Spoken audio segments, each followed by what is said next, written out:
Welcome to the Non-Essential Podcast. I'm Steve Gibson. I'm Ben Matlock. Hey. And we're here. Yeah, hey. Sup? Oh, hey, hiya. Ohio. That means hello. In Japanese, somewhere. Ohio, yeah. you guys, mas. I think that's exactly it. You know, I've been studying Japanese. Yeah. I kind of remember that. It's basically English. They're just weird about it. That's how I approach every foreign language. It's not a Eurocentric viewpoint of the world at all. To just be like everything's just English. It's just English with a twist, right? Yeah. That was a fucked up thing, though. If you ever taken like a foreign language class, like your first one, like you think about other languages and you're like, well, it's probably just different words, but they probably, you don't realize like, no, sentence structure is completely different. In other and I mean, like countries. Even way beyond that, like sentence, like philosophy almost, like.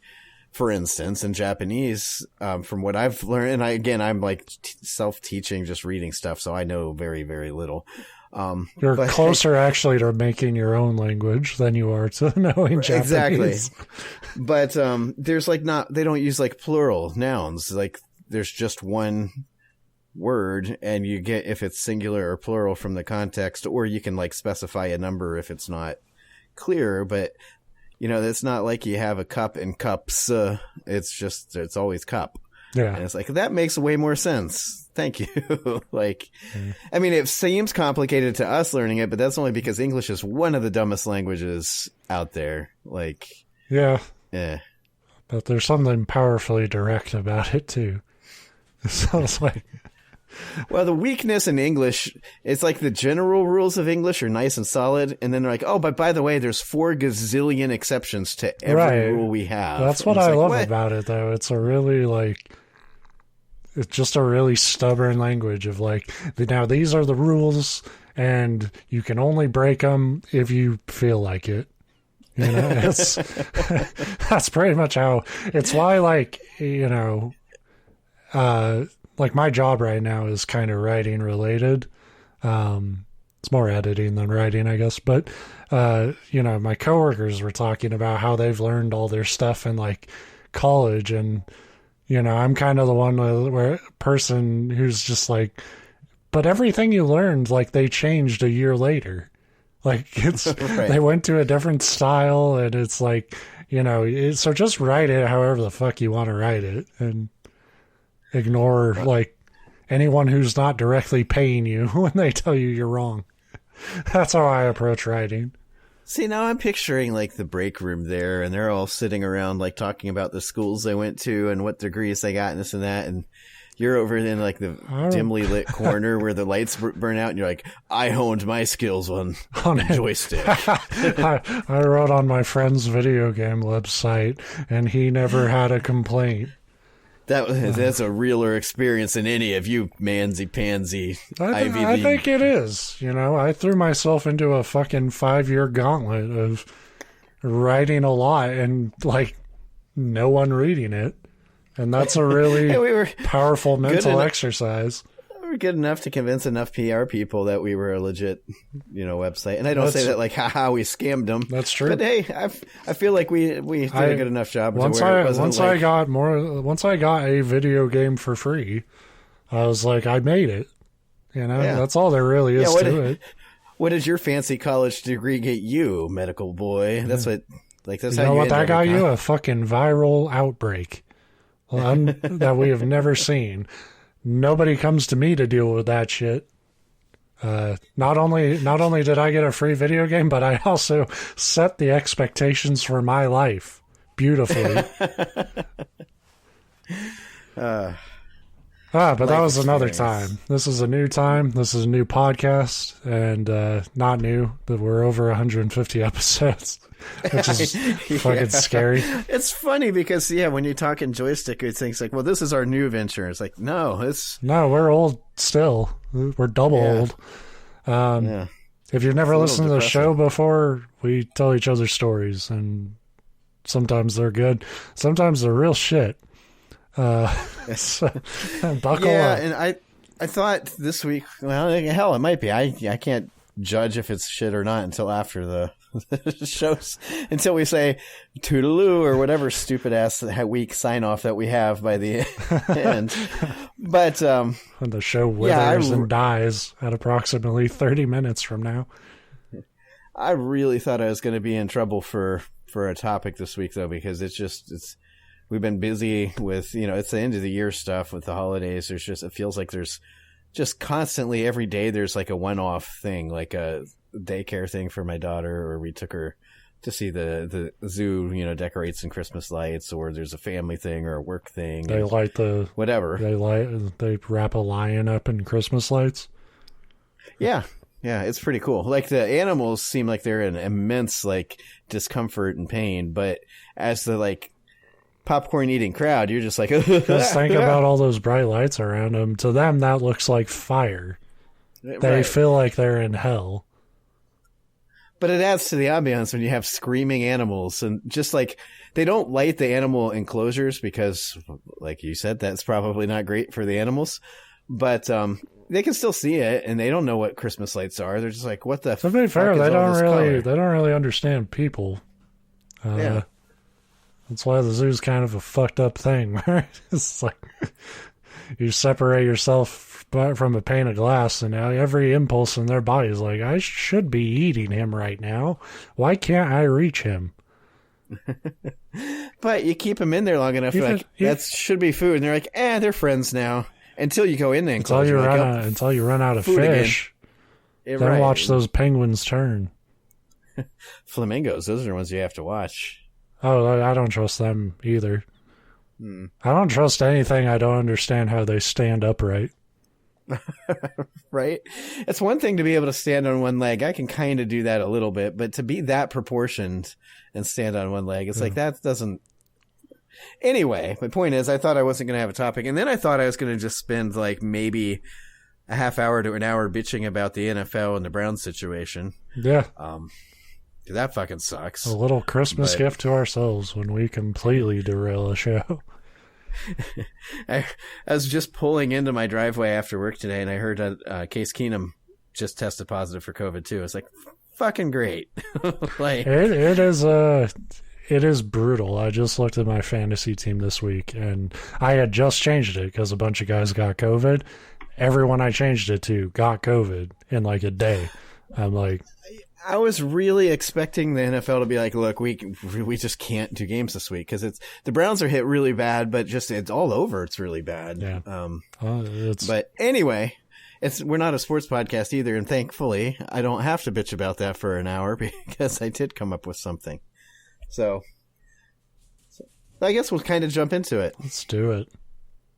I do have a trigger warning this week. This week's episode discusses a series of violence and sexual crimes against women.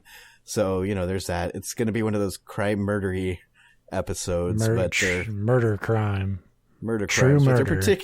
They're particularly bad murder crimes. And I would be shocked if you haven't heard about this guy. You've been particular, not necessarily like everybody, but just given some of your interests. You're probably right, and that makes me really uncomfortable that I am that guy.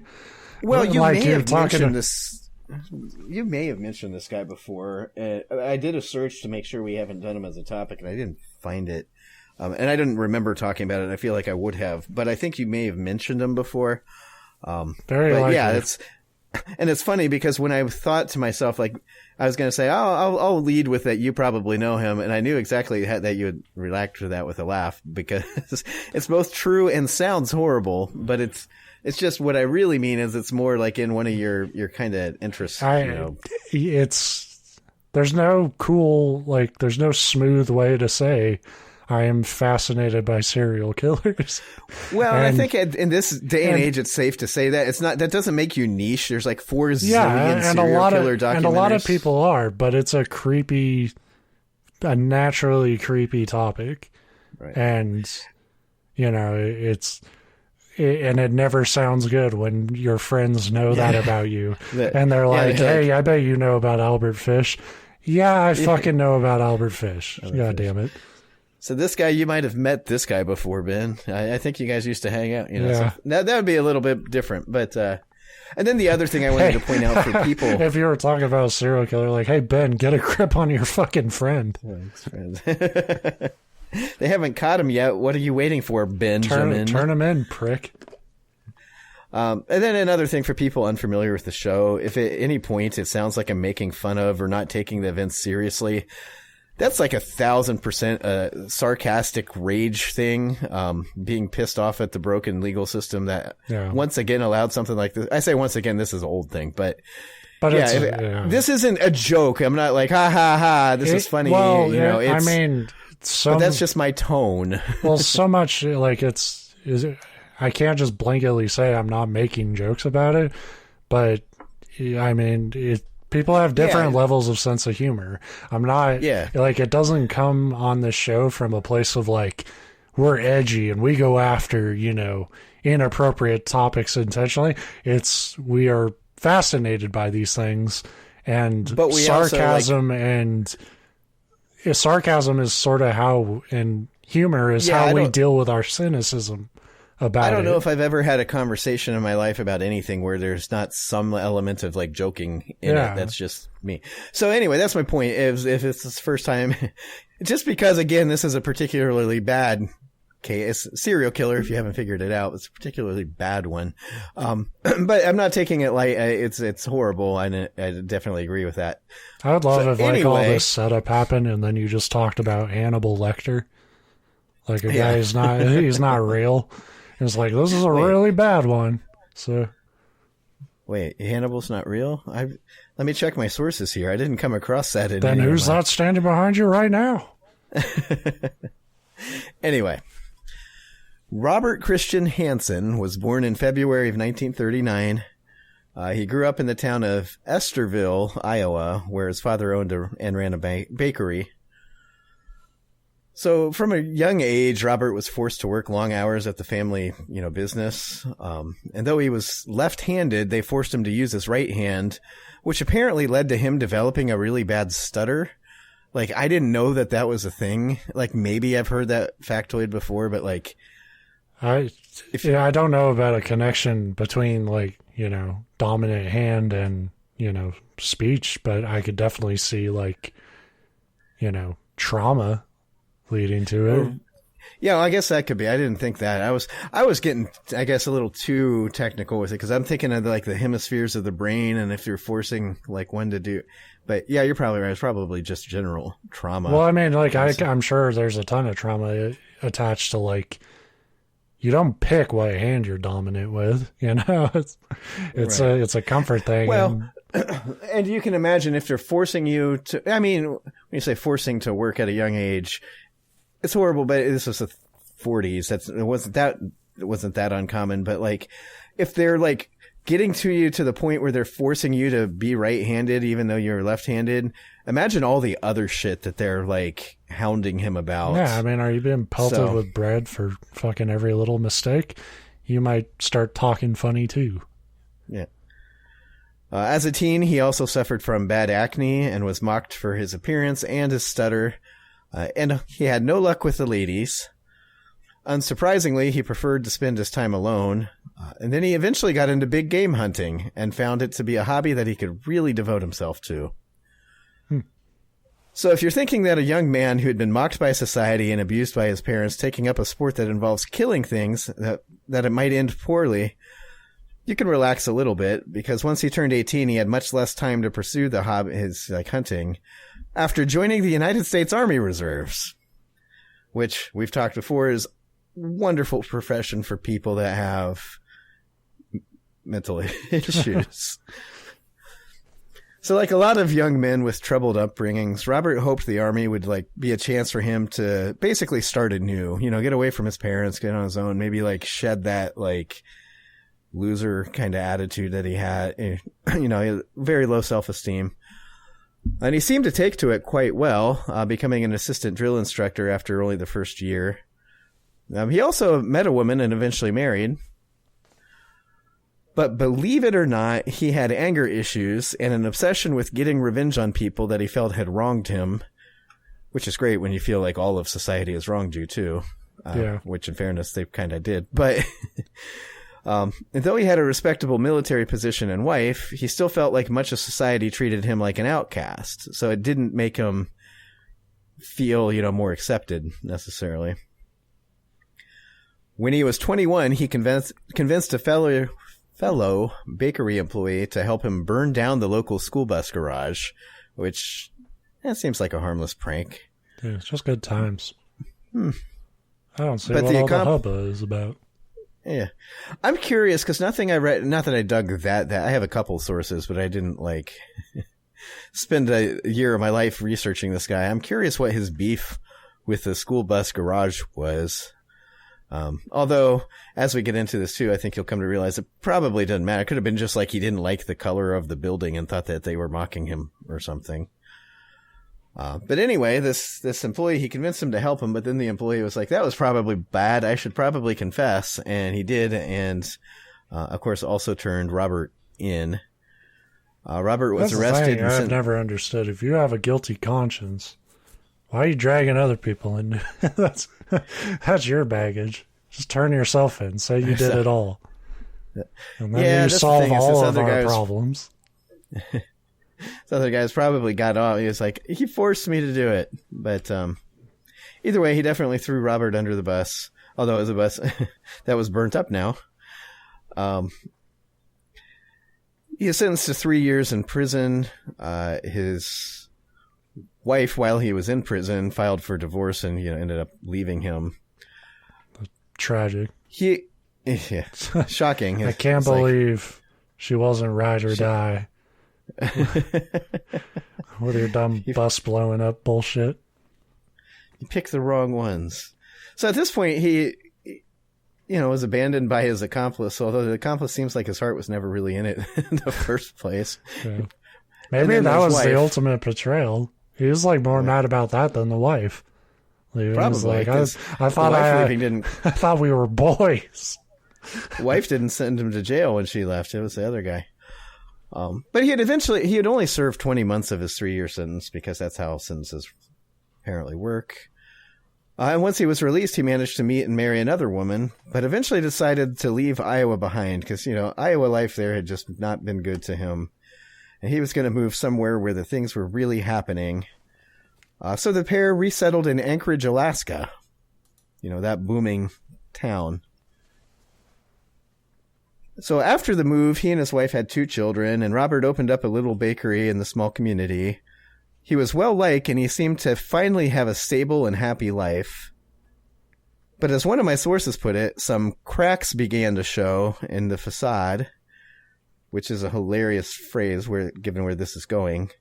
There's just a few little tiny things, small really. It's unfair to blame anybody for missing these red flags because they were so minor. Well, here's the biggest red flag. He just upped to fucking Alaska. Well, in 1972, he had a wee little run-in with the authorities after attempting to abduct and rape a local woman. And he ended up in a bit of a predicament a short time later after being arrested for raping a prostitute. So, within a year, he was caught assaulting 2 different women. Fortunately for Robert, the law is understanding and forging. Fortunately for Robert, these are the best damn donuts the police have ever had. That was kind of part of it. He had these 2 things, but these 2 minor slip-ups. But he was liked in the community and people, and he was a kind of a quiet, because of his withdrawn, loner, spurned by society kind of mentality. He wasn't, didn't come across as a violent or intimidating guy, but everybody liked him for his business and, that. So if you're as outraged as I am, fear not. In 1976, Robert was arrested and sentenced to 5 years in prison. That time that was for shoplifting a fucking chainsaw from a Fred Meyer store. So he steals a chainsaw and gets 5 years. He rapes 2 women and they're like, Fucking different time. Am I right? These days you could take a chainsaw from a Fred Meyer store and the employees would just have to watch. Like, yeah. And then they'd be like, why the fuck are we selling chainsaws? That's a very good point. Like, nobody, we don't really need this department. I guess in Anchorage you probably do, because that's probably the only store in the state. Because the trees are fucking aware and actually try to fight you in Alaska. You need a chainsaw always on hand. Yeah, they sell them at like even the gas stations in Alaska. They're like backup chainsaws just in case. Wrist-mounted chainsaws.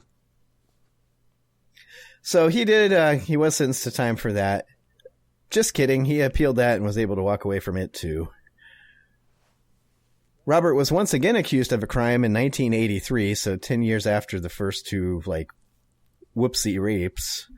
When a woman who he had repeatedly raped, tortured, and then tried to load onto his plane in an attempt to fly her out into his remote cabin in the middle of the Alaskan wilderness, she managed to escape despite being both handcuffed and barefoot.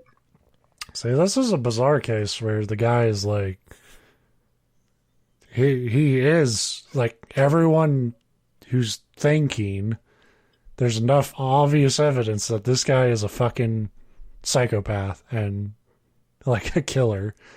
Like, this is all here seems in front of you to get caught. And we're all and you're like, it's like a neighbor just watching him, like, try to load a fucking screaming woman onto a plane and being like, he's just an odd duck. You know, like, you know, you have the information you need here to stop this. Right. So Cindy Paulson was the woman that escaped. She was able to describe her assailant to the authorities. They said he was a kind of a tall, gangly guy with a stutter, and she was able to describe his plane. Basically, she described Robert Hansen to a T, and he was well known because he was liked in the community. So they're like, yeah, that sounds like Robert. Can't be Robert. He makes whole wheat loaves. Right. So that's what they're like, let's go down and have a chat with Robert. And so they did. And Robert was like, no. She's been trying to extort me, and I won't give her any money. So she's trying to frame me. And they were like, oh, well, you make donuts, so that makes sense. Robert, that doesn't make any sense. Well, try an eclair. It's like, God damn, these are good. So between his excuse, and he did have a friend that provided a strong alibi for him, he wasn't charged in that fucking one either, even though the actual victim was right there like, this is the guy that did it. So the local police might not have believed that Robert was a criminal, but it's really hard to blame them for dropping the ball because they were just so darn busy investigating all these fucking bodies of murdered sex women that they had started discovering in the woods around Anchorage and the area where Robert had a shack. Motherfuckers. Right. Fucking assholes. Like, so you have a live victim. You've caught him 2 times prior. You have bodies, and you're like, we've got a serial killer on the loose. Robert, could you keep it down? I'm trying to solve a murder over here. And imagine what Robert's thinking. He's just like, fuck, I'm so fucked. What? How many? Okay, I'll just go home then. And they're like, yeah, you should do that. Don't forget to make some more donuts. It's like, Anchorage in the 70s. Like, it's not like you're having a string of murders on the other side of Chicago. It's like, walk across the street of his bakery, he left a body there. You know? Yeah. Like, they caught him, like, with a woman's, like, severed arm in his hands, and he's like, Halloween decoration. They're like, makes sense. It tracks. We're not going to investigate any further.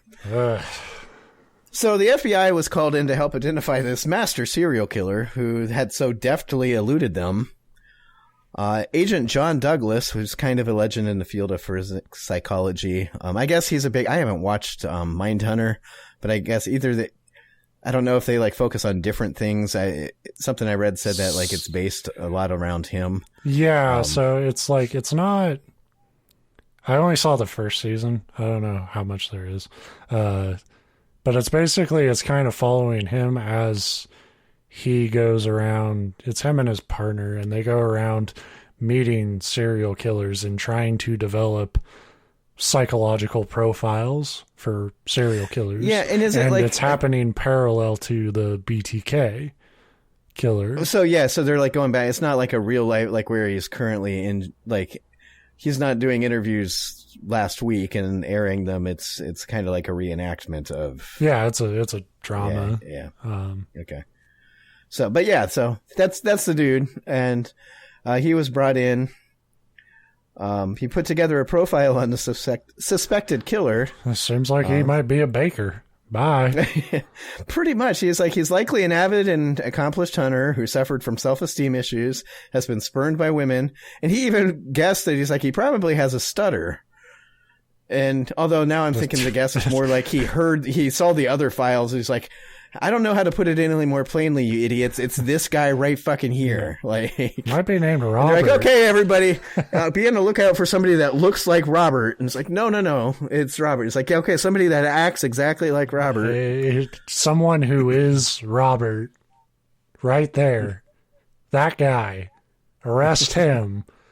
Good day. They're like, okay, if we ever find a guy that matches that description God of the damn guy it, you're pointing at. So they did finally obtain a search warrant for Robert's home and car and plane. And what they found was even worse than what you're probably imagining right now. So maybe a second trigger warning. As it turns out, Robert had been assaulting and raping and sometimes killing women for, of course, at least 13 years, while he was basically the whole time he was living in Alaska. Which is probably why he wanted to move there. He killed his first murder victim in 1973, which was just a year after walking free from the first 2 rape charges, which is why you don't let a fucking rapist walk free from rape charges. They don't just go, whoops, I better stop. Well, yeah, they're sick fucks. They're like, okay, how can I not get, Well, they really did, and that's what the assumption is now, is that it kind of emboldened him because he's like, hey, I got away with it. Nice. I am a good baker. But what makes his case so shocking and really perfect fodder for our podcast is the nightmarish way he tortured his victims, which were mostly sex workers from the surrounding area. We've talked about this before. Yeah. That's also how he got away with it. You're going after people that society routinely is cool overlooking. Yeah. And it's not even all of society, because these people have friends and family and even like people in their daily lives that care about them. It's the parts of society that matter, the system, the people that are right. They're like, eh. Yeah, it's like there's. I mean, to be fair, depending on what city you're talking about, there are countless murders that happen all the time. But it's like if you're, a sex worker or something, you're just immediately thrown to the bottom of a pile, especially back then. Yeah, well, and even now, because what happens a lot too is, of course, sex workers tend to just like up and move and not tell people. Although a lot of people do that. It's not just sex, but that's the cliche. That's law enforcement. It's like, well, we can't prove, like, this isn't a defense of law enforcement. When they find bodies, they do investigate that. They don't tend to just ignore a corpse. But when it's just the missing persons case and it's a sex worker, they're like, what can you do? Like, they probably just left town. And although we've had stories where they've done that to like teenage, like, boys that like, didn't fit the profile of somebody that ran away, and they're like, probably ran away.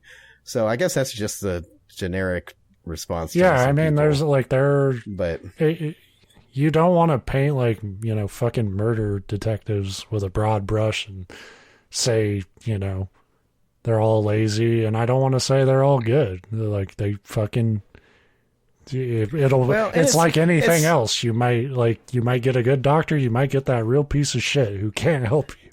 And it's tough because there is a lot of that. It is hard to separate the, like, this is an actual crime from this is just, whatever. But you feel like if they gave it just a modicum of attention, like if they just jotted it down in a fucking Excel spreadsheet, they would start to notice a pattern and be like, wait a minute, way more of this is happening in this one specific area. The reason I'm harping on it now is like, because I'm recognizing a pattern as you're telling this story. When we have talked about serial killers, we obviously fucking hate what the serial killers have done, but we spend most of these stories pissed at the police. Well, for because every missing time you get obvious into the, shit. and that tends to be a thing that you hear about these serial killers, and like they murdered 82 people, and like holy shit, they're bad. And then you're like, how did they get away with it? And you read, it's like, oh, they didn't. Just nobody bothered to stop them. Like it was extremely clear who the killer was. Like that Btk Killer. Yes, I was just gonna say, like, the BTK how he was caught was very funny. So it's what people tend to talk about the most with him, because he was like, he put like a fucking letter on a floppy drive and was like, hey, if I give this to you, can you trace it? And the cops were like, no, give it here. And that's how they caught him. But it kind of that just fell into their lap. There were so many signs that dude was fucked up and something was up there that they just ignored. That people, not just cops, like the fucking whole society around him just sort of let him float. Yeah, I think we like to think it's like the Zodiac Killer was this big mystery. And I'd wager that if they were able to pinpoint exactly who the Zodiac Killer was and then look at it, after the fact, they'd be like, oh, well, that should have been fucking obvious. But even if it wasn't, about the Zodiac, though, that was a mess. Is that like there's like multiple suspects where it feels like, oh, that's obvious. It's like, oh shit! Yeah, turns out a lot of you could do this. That's when it starts to blur together. With the BTK, there was only one fucker in that neighborhood who was killing people's dogs. That's all I'm saying. Right. So, and that's what I mean is like, there are ones out there that, aren't obvious. And, there's the genuine, like, we could have never believed this guy did something like this. But way, way, way more often it's, oh, that's extremely obvious. Just nobody wanted to do anything about it. That's what, like, this feels like. Because you can tell me that, like, oh, we were busy with the, like, murder cases, that we let this other shit blow over. But you're... Like I said, I didn't want to shit on police like generically, but if you didn't put 2 and 2 together here, you are a colossal moron, and you shouldn't be delivering papers, let alone being in charge of protection. I by the time I was done reading this, I felt like anybody involved, like the judges and prosecutors and just a total reset button for the justice system. You guys are all been charged as accessories, right? Yeah. But anyway, that's not even the most shocking part. Like I said, it's how he tortured and killed his victims, mostly sex workers. He'd abduct them and either drive them or fly them out to his remote cabin, which was really more of a shack, where he'd rape them. If they cooperated and could be easily intimidated to silence, he'd bring them back and let them go. But if they wouldn't cooperate, he'd drive them out into the wilderness and drop them off and give them a chance to run. And then over the course of hours or even days, he'd meticulously track and hunt them, then eventually kill them with his small caliber rifle and hunting knife. So basically, that whole like horror, like sci-fi turning humans into the most dangerous game thing, yeah. Except it's not, because these are women that you just raped and tortured multiple times and gave no chance. Yeah. Like in a better world, one of them would have turned the tables and killed him. Well, that was the problem too, and it's one of the things that drives a lot of these kind of people is it's easy to say too, like you'd be like, well, I woulda, and it's like, hey, that's bullshit, never say that. But you think like if only one of these women would have like tried to actually fight back, maybe she could have ambushed him. It's like, well, A, he was a really, really good hunter. Yeah, I'm not. But saying B, that. Yeah. The methodology, the reason it works so well, and the reason it's so terrible is he would give them false hope. They would think that they had a chance. Yeah. Of surviving, it was a stacked deck. I'm just saying, reality, I would have loved if the story ended with her pushing a big boulder onto him. Right. But it didn't. At the end of the day, I'll save that part for last. The profiler had predicted that the killer would be the kind of person who would keep some kind of trophy of his victims, and he was right. Yeah. Police found a box of the victim's possessions, mostly like jewelry and small things like that, trinkets, which he kept in his basement. They also found an aviation map of the area. 'Cause obviously he was a pilot. He had a bush plane that he was using to abduct these women. But the map had a whole bunch of little X's on it, denoting both the place where he cut up to and killed each victim, and then subsequently where he buried their remains. Jesus fucking Christ. Yeah, so it was a like complete like game thing to him. He wanted to treat it like a hunt. In all, Robert confessed to murdering 17 women and raping an additional 30. Fucking he was sentenced. Christ. Right. So that's where, like I said, you get frustrated at the system. I was irate at the fucking system. There's 47 victims that could have all been averted if you just charged him with the crime you caught him doing twice. Yeah, at least would have, changed the circumstances. It's that butterfly effect of and there are times, like there are serial killer stories where there are moments where it's like, man, if you caught him there, then it would have been fine. But it's like, it's like, well, tons of people get away with shit like that every day. It wasn't an indicator of the much worse to come. This guy had so many fucking red flags, though, that it's like, again, as like you said, like you're all culpable. Like you helped feed this monster for years. Like, that's what I mean. If you made excuses for him initially and then found out this, I don't know how you live with yourself after that. Like, how do you justify? And again, the whole reasoning apparently was that, well, he runs a respectable business and he's soft-spoken. It's like, cool. We've never, ever come across a soft-spoken person that's actually a psychopath. I've been joking about it, but I would not be surprised if their only thought about that man was like, he makes great baked goods, and it didn't go beyond that. And that's what I mean. It's like, then you're not a detective. Like, if you can't put those two together, at least enough to seriously investigate it. Instead, they blew it off, and now, fucking 47 victims, 17 of which are dead. Yeah, 17 murder victims and 30 fucking 30 plus fucking other women a lot of rape who will never be the same. You, right, that's not really I mean, you're still alive, yes, but it's about as bad a thing that can happen to you without it being murder. Yeah. I mean, it fucking breaks your mind, right. And that's why those crimes are always like hand in hand, because it's like, it's a fucking sexual power thing for these monsters, and they are who they are. There's always going to be evil in the world, but it's like evil only thrives when everyone else around them is incompetent. Right.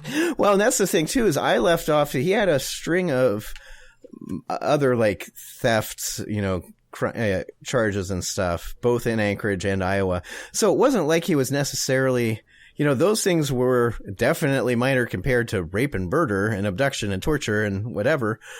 But it wasn't like he was this model citizen that fooled everybody either. It was just like he was kind of that, like I said, he had a business and they saw it as a respectable business, but he was also quiet. And I probably just said he was quiet and kind of weird. And you know how people are. It's like, well, they're kind of weird. We don't want to get involved. Yeah. And it's like, well, you probably should have. Yeah. But especially because you have a badge. It's right. Like that's literally what you're getting paid to do. You've been deputized to get involved in shit like this. And I, not to blames, 100% of the blame squarely on him for doing the acts, but I also had to wonder, like, he had kids and a wife, like, she would have had to suspect something was going on. I have to disagree there. There's so many stories of fuckers like this who their wives have no idea until they get busted. I guess the only thing with, like I said, some cases track these women for like days or weeks at a time, but he was known to be an avid hunter, so he had a perfect excuse for just like telling his wife, "I'll be." I mean, like, for them, it would be the same as it would be for you to be like, if you just found out like your significant other was doing all this shit. And you'd be like, fucking how? And like, no, and you would be like, no way, because they were here, but wait, they weren't here when oh shit.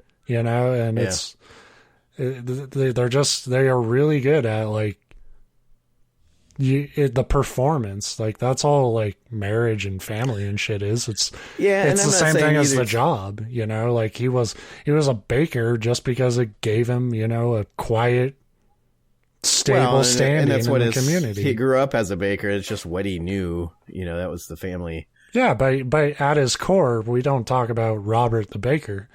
Robert was a fucking killer. Like, that's who he was. Being a baker was just, you know, it was all part of the performance of being a person, you know? Yeah, and that's what, and I don't know. A lot of the profiles on him say, well, this was him taking out his issues on women from childhood. And it's like, well, he didn't kill guys, and, you know, boys were just as mean and like mocking and ostracizing to him as women were. And I think that's just a convenient excuse. There's plenty of guys. Well, I mean, serial killers rarely, there's always exceptions, but most of them are sexually motivated, you know, and so the frustration there wasn't just that maybe women teased him, you know, it was also that he couldn't control them, he couldn't own them, you know, and that's what it evolves into, is a really depraved, like, fuck Robert. No donuts that good. Fucking arrest that piece of shit. He was, you know, obviously once they put two and two together, he was sentenced to like a bazillion years in prison. It really wasn't a bazillion. It was like 183 years. When at a certain point, it was like, you're not getting out of prison. And he didn't. He died in prison. I didn't write it down. I want to say it was... I was just looking at it. I think it was like 2000s. I think it was 2014. I thought. Oh, 2014. Okay. Yeah. So he never got out that time, obviously, because at that point it's hard to parole out of that kind of a crime. But that's what do you say? Like, I'll never do it again. And that's still such a, well, we've talked about that too. It's like, that's such an unsatisfying ending, is that he just went to prison and got to live way more comfortably than he deserved to for the rest of his life. Not that prison's a, you know, cakewalk, clearly, but for someone like that, it's better than he deserves. But at the same time, there's not a possible way to wrap that story up that would be feel good. Just like if like the first woman he took out there pushed the boulder on him. That's the feel good ending. That is the movie rewrite. Except for that whole story. Yeah, I mean, it would be, because even if it was the first woman, it's like he was still trying to rape somebody and he got killed. I don't feel bad. But he wouldn't be the rapist of 47 people, murderer of 17. It would be he attempted it once. So it'd still like change the narrative quite a bit. Yeah. And if it was one of the later women that did it, you'd be like, I'm glad she killed him, but he still left a string of victims. So that doesn't make you feel good. So like I said, there's not a feel good aspect to the story. Other than that one woman escaped, and some of the details I was reading about that, he had, you know, she was still very much a victim. He still assaulted her, and she suffered quite a bit before he put her in her car and took her to the airport and was trying to load her into the plane. And she managed to sneak out while he was like prepping the plane, sneak out of the car, and fucking great plan. And she just took off running, and he tried to chase after her, which again, it's an airport, and she made it to the road, and a motorist saw her and stopped and picked her up because obviously something was wrong. I would imagine somebody at some point, I mean, I guess it's not fair to imagine, but you feel like somebody would have seen a man chasing a shoeless woman in handcuffs and been like, that's odd. The one thing I'll say is like my job right now, I read about a lot of shit in Alaska, and Alaska is pretty spread out, and like, so you can be like, you hear about shit in Anchorage, but like, you know, an airport there could just be a fucking landing strip. That's true. Like a garage for your plane. And that was the thing too. Initially I thought, well, why wasn't like he caught right away, like red-handed?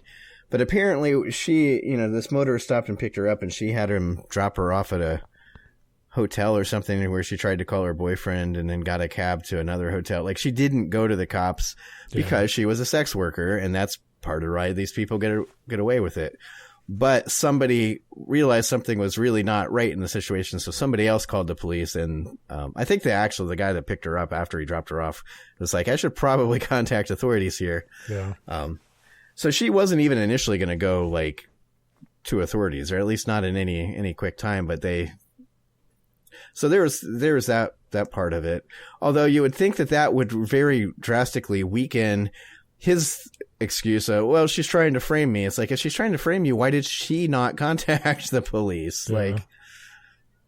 Like, I don't know. It was just a weird story. Like, what caught my attention is the serial killer that like hunted his victims in the woods, and you're like, that's cool in the serial killer kind of cool, like the obviously horrible. And then you read the details, you're like, no, awful. Like, yeah. But like I said at the beginning, it was just mostly by the end, I was irate at the system that let this. And frankly, that's exactly the wording for it. They let it happen. Right. Big twist though. I didn't know about him. Hey. Wow. That's shocking to me, given the number of victims and the method of, killing them. Yeah. What can I say? I'm not the fucking authority that I thought I was on what happens in Anchorage stays in Anchorage, I guess. Yeah. I was just as oblivious as those cops about this man's existence. No, you weren't. Like 3 sentences in, you're like, yep. Well, once I knew about him. What if he were still alive and he was like, hey, I listened to your guys' show. Here's a box of donuts. I was a big fan. Would you eat the donut? Well, that's a tough one. You'd like to say, fuck no, I'm not eating a serial killer donut. Probably eat the donut. I love donuts. I'm fat. What can I say? Prison donuts? Yes, please. And we'd take one bite and it'd be like those cartoons or something where your like pupils dilate and like you see like every end of the universe and everything that has and will been. And so on our next show, we'd like to start this episode by saying Robert Hansen got a bad rap. I see through his eyes. Yeah, fuck him. So yeah, feel good Christmas episode for you, serial killer thing. But at least it was a fun. It was a fun episode. It got my adrenaline up. I'm all pissed now, and that's a good feeling. Yeah. Not as much for me, who is kind of in the same space, but it's 10 o'clock here. Yeah. Well, it's dinner time here. I don't know. Are we going to do a show next week, or are we taking it off for Christmas? Oh. I'm putting it on you. Yeah. On the spot. I should probably be good to go. We're not doing anything. I'll be here if you want to do it. So. It's your turn for a topic anyway, so it's no work on my... Yeah, fuck it. Yeah. All right, well, yeah, see you next week. Bye-bye. Toodles, like I said at the beginning.